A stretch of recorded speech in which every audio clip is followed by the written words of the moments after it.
Pasok kayo! Ha? Kayong dalawa, ha?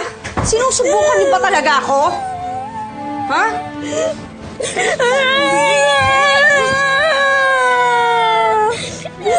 Ikaw, ha? Ano sinabi ko sa'yo? Di ba sabi ko huwag mong palalabasin? Sorry po, ma'am, kasi hinahanda ko po yung pampaligo nila. Wala akong pakialam sa sorry mo. Ang binili ko, huwag mong palalabasin. Ang simple-simple nun, di ba? Isaga! Sorry na po! Huwag po kayo magalit kay Yaya! Wala po siyang kasalanan!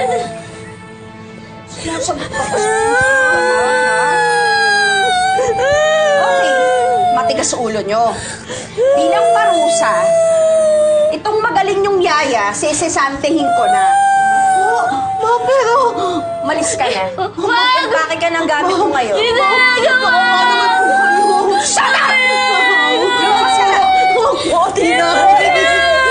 Tama na yan!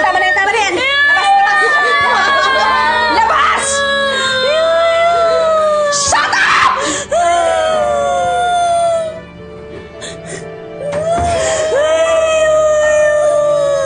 Nakita niyo ba yung ginawa ninyo? Ha? Siguro naman magtatanda na kayo. Dahil may taong walang kasalanan na nadamay dahil sa mga kagagawan ninyo. Ang bad-bad mo talaga! Bad ka! Ang bad-bad niyo po! Sana po kumayag na po si Siya para basahin niya na po kayo! Ang sabi mo? Ang sabi mo? Hindi! Ha? Bad talaga ako. Kaya ngayon palang matakot ka na, manginig ka na! Dahil hindi lang yan ang aabutin nyo pag ginalit nyo ko ulit.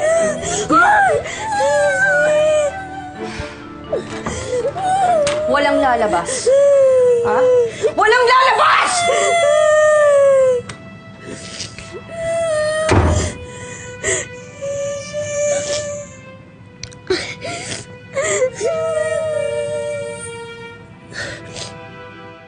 Sa'yo, Chichi. Wala na sa'yong kakampi. Pinalayas na ni Tita Helga si Yaya Elsa. Tapos, bawal pa pumunta dito si Reggie. May sakit pa si J-Pop.